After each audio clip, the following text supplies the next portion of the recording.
tomar su asiento.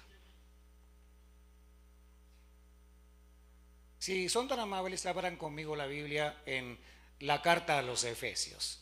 Vamos a ir a esta carta, maravillosa carta que el apóstol Pablo escribe a la iglesia de Éfeso, enseñándonos muchas cosas en el día de hoy. Así que si trajiste Biblia, te invito a que la abras conmigo en la carta a los Efesios, en el capítulo 2, versículo 14 al 22, del verso 14 al 22. Efesios capítulo 2, del verso 14 al 22. Y en esta mañana yo voy a necesitar mi ayuda idónea para que pueda ayudarme también a leer los pasajes de la Biblia. Este micrófono está abierto.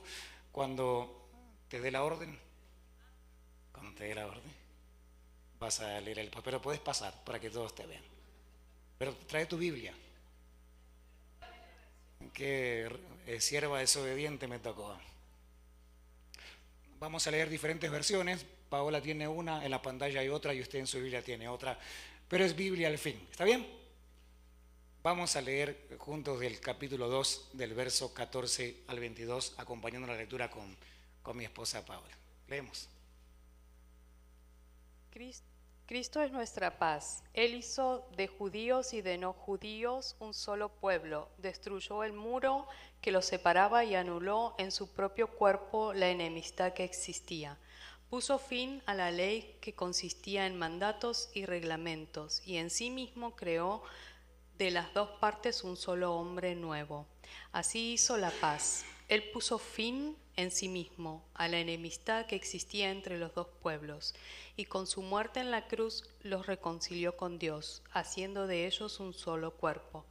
Cristo vino a traer buenas noticias de paz a todos, tanto a ustedes que estaban lejos de Dios como a los que estaban cerca. Pues por medio de Cristo los unos y los otros podemos acercarnos al Padre por un mismo espíritu. Por eso ustedes ya no son extranjeros, ya no están fuera de su tierra, sino que ahora comparten con el pueblo santo los mismos derechos y son miembros de la familia de Dios. Ustedes son como un edificio levantado sobre los fundamentos que son los apóstoles y los profetas, y Jesucristo mismo es la piedra principal. En Cristo todo el edificio va levantándose en todas y cada una de sus partes hasta llegar a ser en el Señor un templo santo. En Él también ustedes se unen a todos entre sí para llegar a ser un templo en el cual Dios vive por medio de su Espíritu. Amén. Esto es palabra de Dios. Amén. Todos intentamos ser nuestra mejor versión. Y el problema con esa frase motivadora, que todos queremos empoderarnos, que todos queremos tomar valor, que todos queremos ser un poquito más valientes que ayer para enfrentar los retos de hoy, nos olvidamos de algo muy importante, que aunque pueda ser una causa muy noble, intentar ser tu mejor versión, cometemos una torpeza, o por lo menos la gran mayoría, y es que queremos ir al futuro con material del pasado. Queremos avanzar hacia adelante tomando las mismas decisiones que nos han llevado en el pasado a un fin no muy bueno. Usamos los mismos hábitos de ayer para cambiar un futuro o esperar un futuro un poco mejor que el presente que tenemos. Y eso, aunque suena un poco tonto, si puedo yo decirlo así, sin incomodar el intelecto de nadie, es lo que la gran mayoría hacemos. No nos gusta cambiar. Nos incomoda el reto de que nos saquen de la zona de confort. Cuando alguien va a hacer algo diferente, va a hacer algo que nunca había estado acostumbrado a hacer. ¿Alguna vez empezaste alguna dieta el día lunes y la terminaste el día martes? ¿Alguna vez dijiste, bueno, ahora vienen las fiestas, me voy a desenfocar de mi figura y voy a tratar de disfrutar todos los manjares que trae las fiestas, y en enero comienzo? El enero tiene la culpa de toda nuestra desgracia, porque ese famoso enero nunca comienza. Lo que voy a intentar hacer ahora, conforme tu paciencia y un poco el músculo de mi garganta, es tratar de contarte lo siguiente, que hay cosas que hacemos por simplemente hábito que realmente no nos van a llevar a ningún lado. Hay actitudes, pensamientos, sentimientos, ideas, formas de pensar que no nos permiten avanzar en la vida que nosotros queremos tener.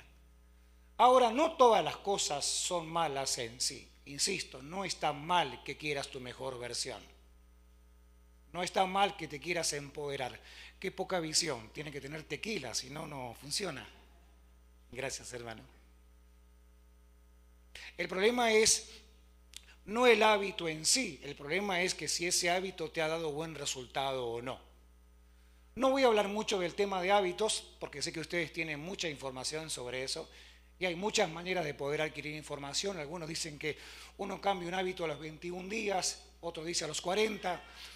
Yo tengo como 20 años tratando de cambiar hábitos y todavía estoy luchando con ellos. Amén. Yo sé que usted no, que usted es un exitoso. Yo quiero ponerme en la lista de pecadores todavía. Entonces, tener buena intención no está mal. Lo malo es cuando esa buena intención no pasa por la cruz. No pasa por el tamiz de la redención de la cruz. Así que lo que voy a intentar en esta mañana es que pasemos los hábitos por la zaranda de la cruz. Como aquel que pasa por un escáner para detectar metales. Los supermercados también lo tienen. No era muy consciente de eso hasta que el otro día me robé un paquete de aguas.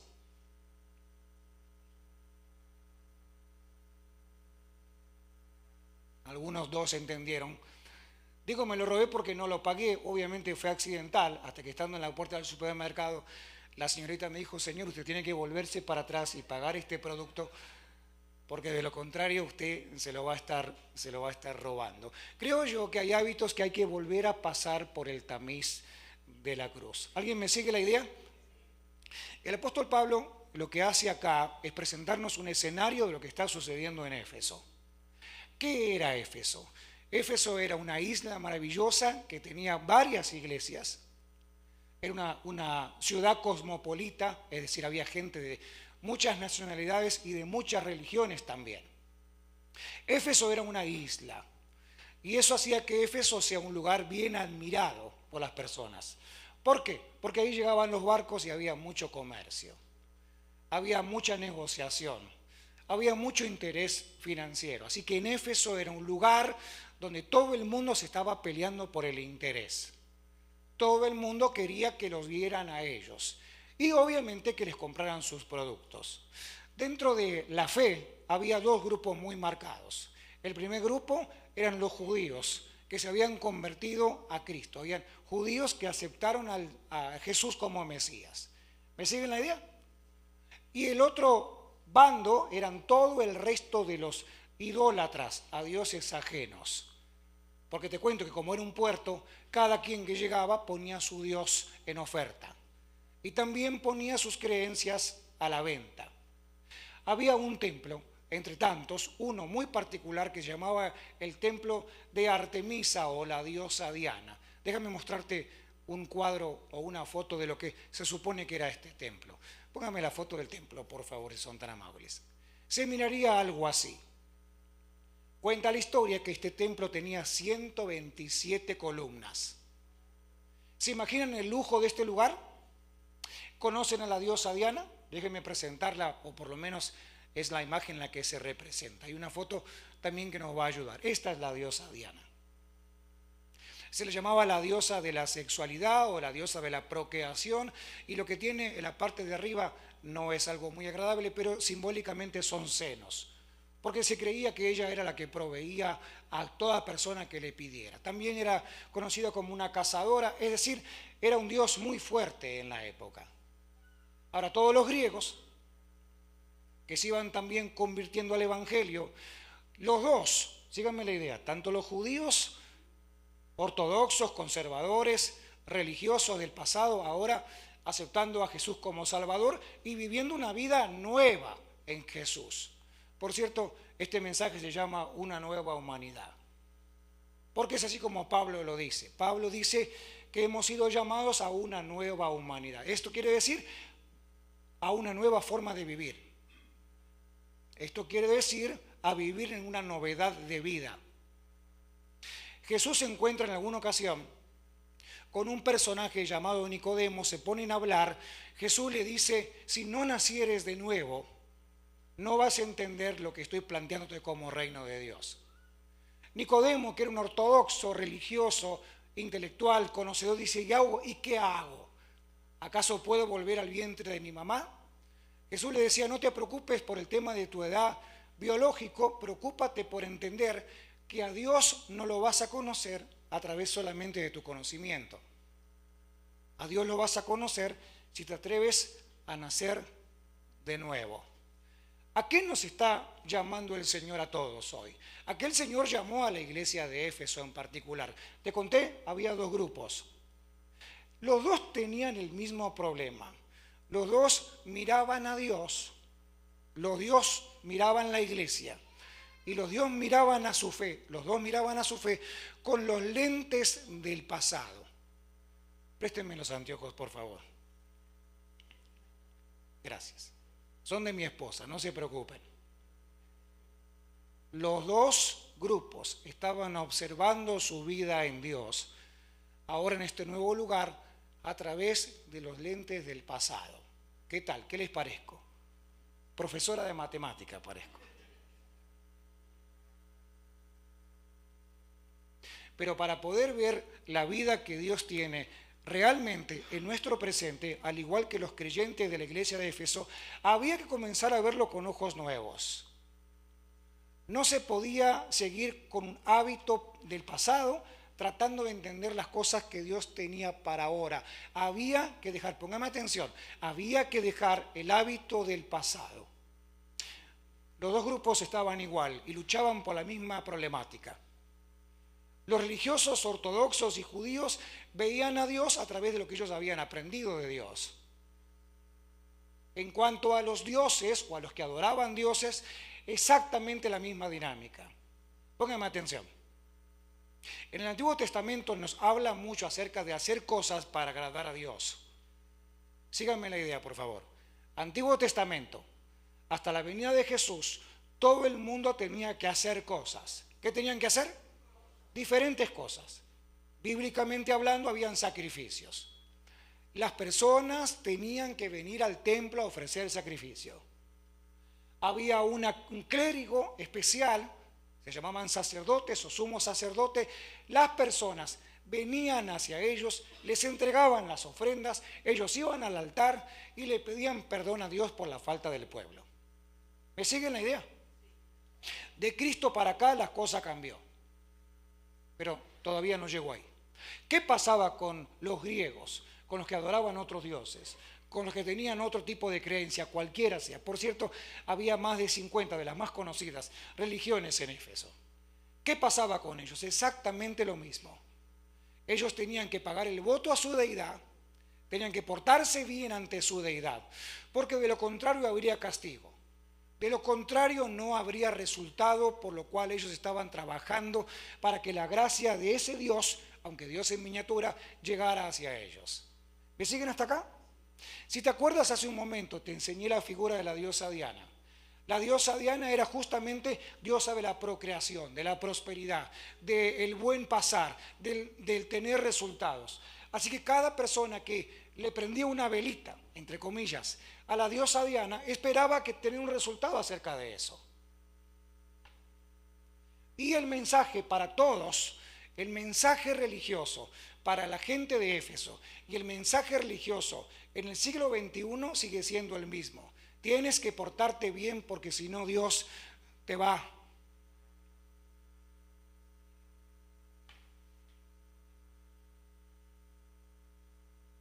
Lo voy a decir más despacio. La religión, hasta el día de hoy, espero que se me escuche bien, y si no, háganme señas para gritar más fuerte. De todas maneras, usted me paga la cita médica en un ratito. Todos los religiosos de Éfeso y los religiosos del siglo XXI tienen la misma dinámica. Tienes que portarte bien y hacer las cosas bien y pagar los votos a tiempo y hacer las cosas como la regla te dice que lo hagas, porque de lo contrario Dios no podrá bendecirte. Por lo tanto, te va a castigar.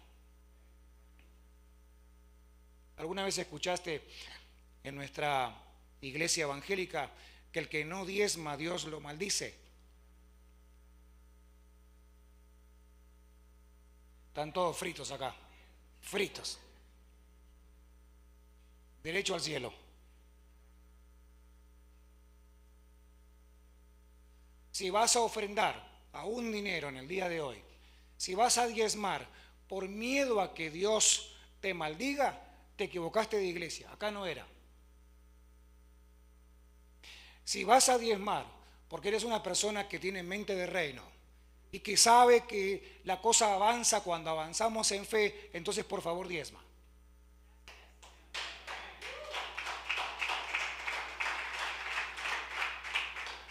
No era el tema, pero de paso. Si tienes mucho tiempo diezmando, te estancaste, súbele al 11%, o al 12%, o al 15%. ¿Por qué se ríen nerviosos?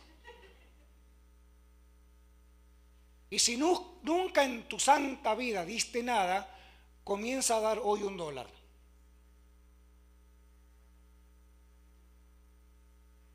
El Espíritu Santo es el terraflú, el que me tomé anoche. Porque si seguimos nuestra vida de fe con falsas creencias, nuestra vida de fe no va a avanzar a ningún lado. ¿Te das cuenta? Entonces, ¿qué le pasaba a los efesios? Los efesios se peleaban. Y la misma dinámica, los mismos hábitos malos que tenían en el mundo, que tenían en su fe anterior, que tenían en su devoción anterior, la misma idea la pusieron ahora adentro de la iglesia. Y Pablo le dice a ellos: muchachos, esto no funciona así.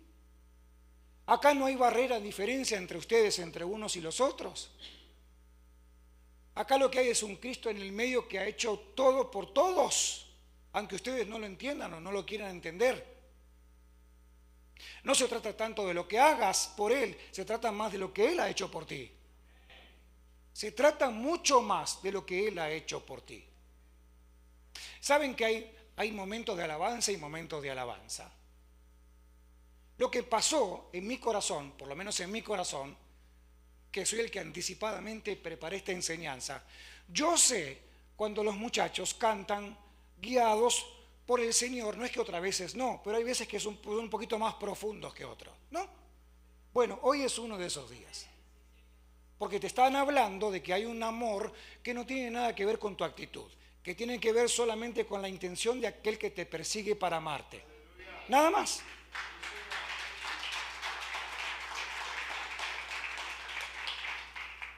Las falsas creencias lo que hacen la gente es crear temores.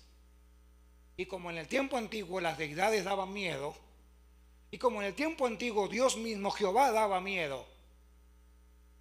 Escúchame, vamos a leer Antiguo Testamento. Dios es fuego consumidor. ¿Leíste ese pasaje? Si uno lee ese pasaje sin entendimiento, uno dice: Dios, cierra la Biblia y se cambia de religión.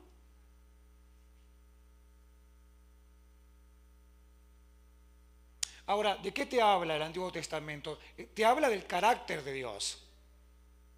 ¿Y de qué te habla el Nuevo Testamento? Te habla del ejercicio de ese carácter a través de la justicia de Cristo.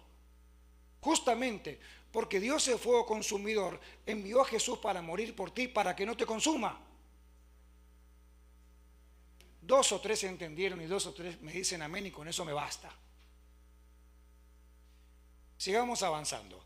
El paganismo de Éfeso es el paganismo de hoy. Diría el sabio en Eclesiastés: no hay nada nuevo bajo el sol. Y el montón de creyentes que se iban acumulando en la iglesia de Éfeso, confundidos por su relación con este Dios verdadero, es la misma confusión que tiene la iglesia cristiana evangélica latinoamericana, sobre todo en el día de hoy. No sabemos cómo relacionarnos con este Dios amoroso, que nos ama de forma incondicional. Es decir, no pone ninguna pauta solamente para amarnos. Los judíos conservadores peleaban que ellos tenían la razón. Los griegos que adoraban a otros dioses también creían que ellos tenían la razón. Pero aquí en el medio había algo fabuloso que ellos tenían que entender, igual que nosotros hoy. Cristo es quien hace o quien destruye, quien derriba. Hay una palabra que me gusta mucho que es deconstruir. ¿Qué es deconstruir? Lo opuesto a construir. Hay un pensamiento dentro de nosotros que tenemos que arrancar, deconstruir, tenemos que eliminar de raíz. Y es justamente la enemistad. Adentro de la iglesia de Éfeso estaban los que creían que tenían la verdad y eran los judíos que se estaban convirtiendo, te lo conté recién. El otro grupo eran los que adoraban a dioses ajenos, es decir, griegos, que ahora estaban en el medio, y eso causaba una tensión interior increíble. Bien, entonces Pablo dice, muchachos, basta de ser enemigos. Basta de seguir peleando por cosas triviales. Ha sido el Señor quien ha derrumbado, quien ha desbaratado la muralla que los dividía. Mírame seriamente. Hay cosas que no podemos tratar con cariño. Y eso es la enemistad. Donde hay enemistad tiene que estar usted para ser una persona de paz. Donde hay enemistad tiene que estar usted con el martillo de la unción de Dios para derrumbar esa muralla y crear un puente y no una muralla. Dígame amén, por favor, si no yo sigo y no sé si... La enemistad, a ver, señoras y señores, ¿quién es el que fomenta enemistades? Según la Biblia, según Santiago, es el mismo diablo. ¿Se entendió? Religión, Satanás, diablo, enemigo, es todo el paquete. Algunos se quedaron preocupados. Viene Pedro, me encanta Pedro. ¿Te conté alguna vez que me encanta Pedro? Vamos Pedro todavía. De mamá y papá, mexicano. Viene Jesús a Pedro y dice, Pedro, muchachos, dice Jesús, me voy a ir a la cruz, voy a morir por ustedes. Me van a matar, voy a morir por ustedes, dice Pedro. Pero, Jesús, perdón. Pedro se mete en la conversación y dice, Señor, por favor, ¿cómo vas a hacer eso? Pare de sufrir. No sufras tanto. No te lo tomes tan duro este asunto de servir. ¿Qué le dijo Jesús a Pedro? Mira el de al lado y dígale la frase. ¿Cómo le va a decir Satanás al hermano?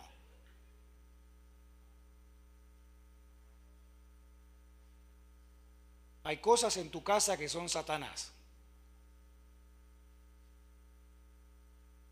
Y no es un ser humano. Digo, por si estabas pensando en tu marido o tu mujer. Hay cosas en la iglesia que son Satanás. ¿Estás tratando de entender lo que te explico? ¿Qué quiere decir eso? Que son cosas que no tienen que ver con el reino. Y las cosas que no tienen que ver con el reino hay que destruirlas. No puedo preguntarle si quiere, si le parece bien, lo tengo que echar afuera. No le puedo preguntar, ¿te gustaría salir? ¿Te parece? No, es para afuera que se va. Pablo lo dice así, muchachos, ustedes tienen que romper las enemistades. Si siguen ustedes creando enemistades, Satanás sigue reinando. Uy, uy, uy, me parece que estoy predicando con todo y dolor de garganta. ¿Hay algo más poderoso que servir a Dios? Es una pregunta con trampa, no te preocupes, voy a terminar ya. ¿Hay algo más poderoso que servir a Dios? Es una pregunta con trampa, no me conteste. La tercera pregunta la voy a hacer, no me conteste porque es con trampa. Como me siento mal, te confieso los pecados, es con trampa. ¿Hay algo más poderoso que servir a Dios?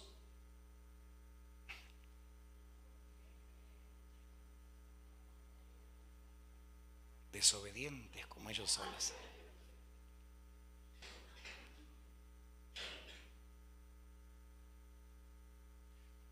Si en la mente de los creyentes yo tengo a un Dios que está sentado en el trono, que está lejos de mí, póngame atención, porque es una frase bonita, pero póngame atención, porque lo que te voy a enseñar posiblemente, sin ánimo de ofender, no lo escuchaste muchas veces. Ponme atención. Si tengo a un Dios que está sentado en el trono, que está lejos de mí, al que yo solamente tengo que venir como un siervo inútil, con miedo, con temor, con vergüenza, con pánico, a ver qué hago, a ver qué no hago, a ver qué como, a ver qué pienso. ¿Será que ahora Dios sí quiere? ¿Será que Dios ahora no quiere? ¿Cómo me acerco? Me acerco con temor porque ayer me equivoqué. Si yo tengo ese tipo de relación, yo no tengo ninguna diferencia con los que vivían en Éfeso.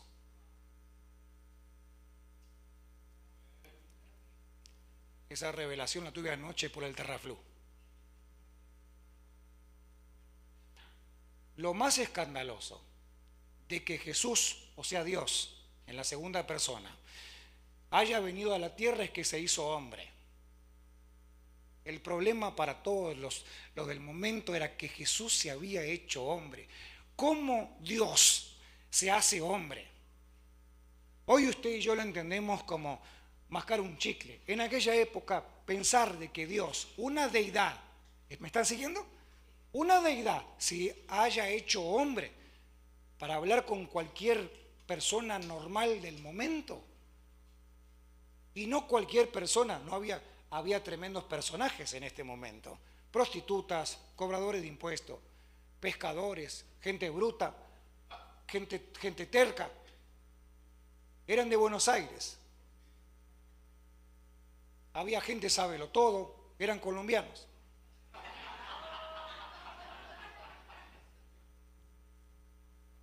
Digo, siempre hablando mal de los argentinos tampoco es justo. Mexicanos hoy quedan afuera.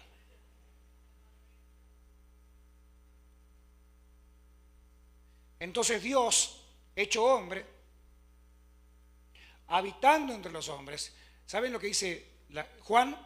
Que él hizo tienda entre la gente. Dios se armó su casa entre la gente común. Mirando en la escena de afuera, ves a un Dios maravilloso que vino a habitar entre los mugrientos. Qué maravilloso es esto. Max Lucado lo explica así. Es en el lenguaje animal, un elefante tratando de darle un mensaje a una hormiga. Dios magnífico, grande, invencible, inmutable, tratando de darle un mensaje a una hormiga. Lo que hace es el elefante convertirse en hormiga para que la hormiga entienda el mensaje de otra hormiga. ¿Estás entendiendo eso? Es Dios magnífico, inmutable, inmarcesible y todas las características hermosas de nuestro Dios, haciéndose un hombre para venir a hablar contigo.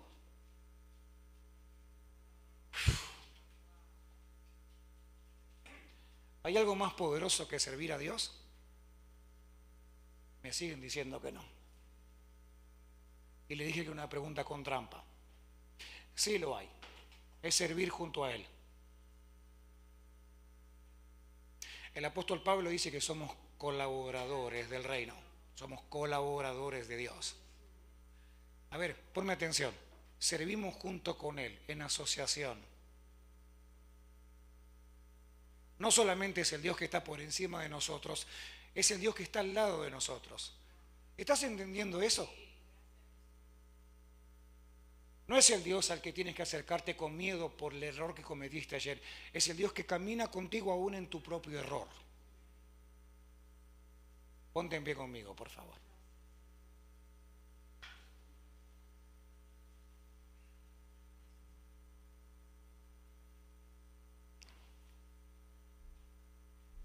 ¿Hay algo mejor que solamente servir a Dios?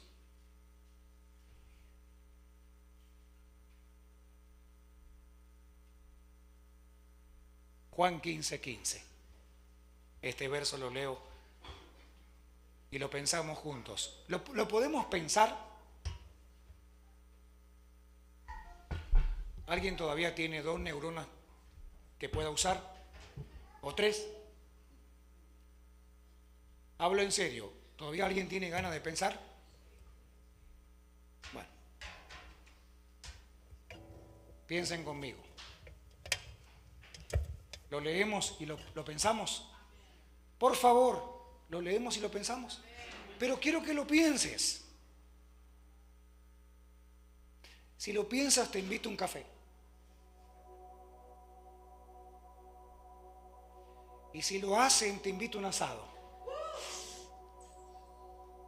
Atención, ya no los llamo siervos, porque el siervo no sabe o no está al tanto de lo que hace su amo. Los he llamado amigos. ¿Cómo? Porque todo lo que mi padre le oí decir, se los he dado a conocer a ustedes. ¿Hay algo más poderoso, más grande que servir? Es ser su amigo.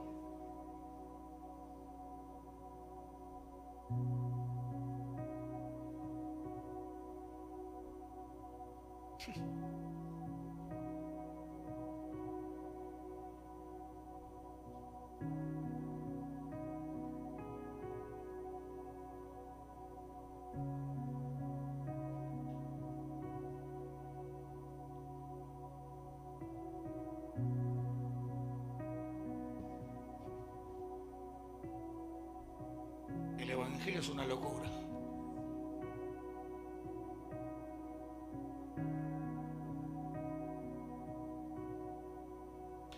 Tienes un amigo incondicional y quizás no te diste cuenta.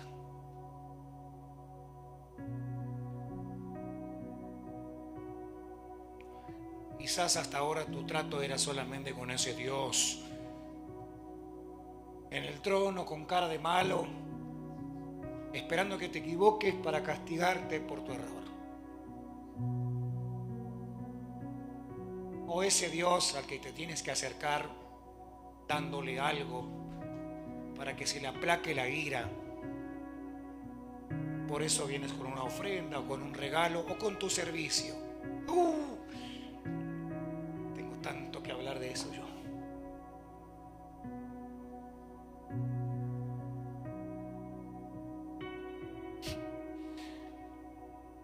A veces escucho que venimos corriendo a la iglesia por cualquier razón, nada malo. Si hoy me toca, hoy vengo rápido porque me toca servir.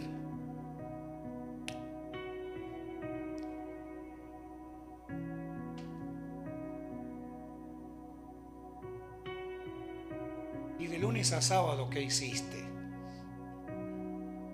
¿O pensaste que servir era pararte en la puerta a dar la bienvenida, sin ánimo de ofender a mis hermanos hermosos Ujieres? Si eso es servir, yo tengo que enseñarte el evangelio otra vez. Si servir es venir a cantar o tocar música, que hermosamente lo hacen, yo tengo que sentarme con estos muchachos y antes de que vivan un medio Dios, tengo que enseñarles la Biblia otra vez.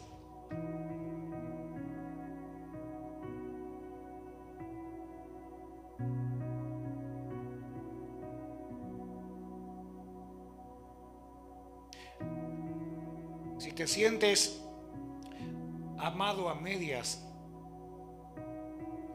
no es culpa de Dios, es mala percepción nuestra.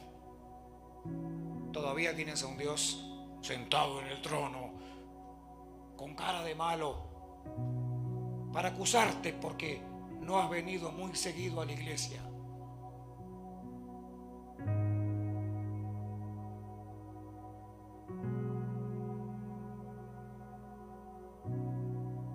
No son más mis siervos, son mis amigos. siervos eran antes. Los siervos, pasado. No puedo usar un hábito viejo para una nueva relación. No puedo. No encaja, no entra, no coincide. Vamos a repartir los elementos y en esta mañana vamos a servir la comunión.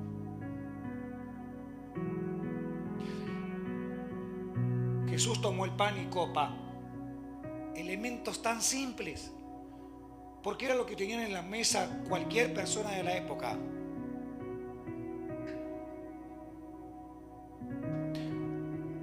Porque así es Jesús, se baja a nuestro nivel para que lo entendamos.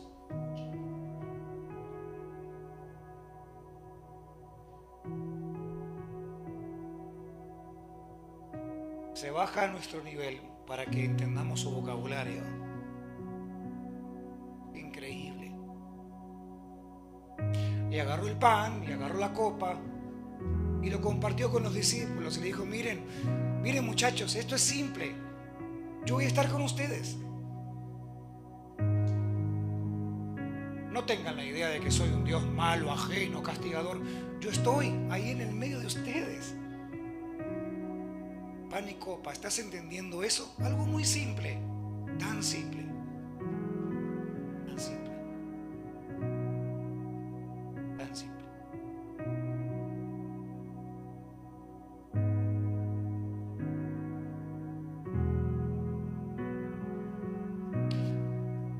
Porque de los dos pueblos hizo uno.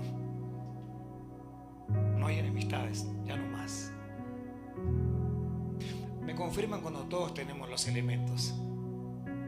Lo pueden entregar, gracias, por favor. Perdón, gracias. Pueden entregarlos. Gracias, Jesús.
Nos ama Dios. Nos ama Dios.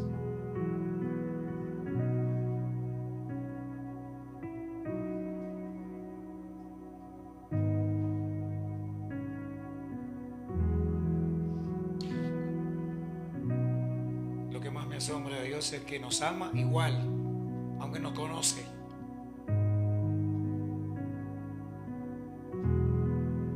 Conoce y me ama. Yo no puedo creer eso.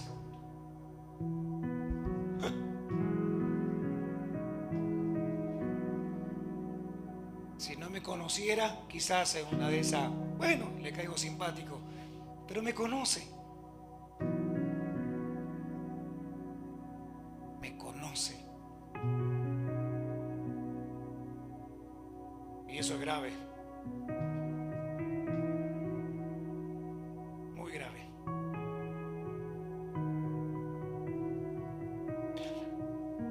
Porque sabe todas las partes oscuras que tengo en mí, pero igual me ama.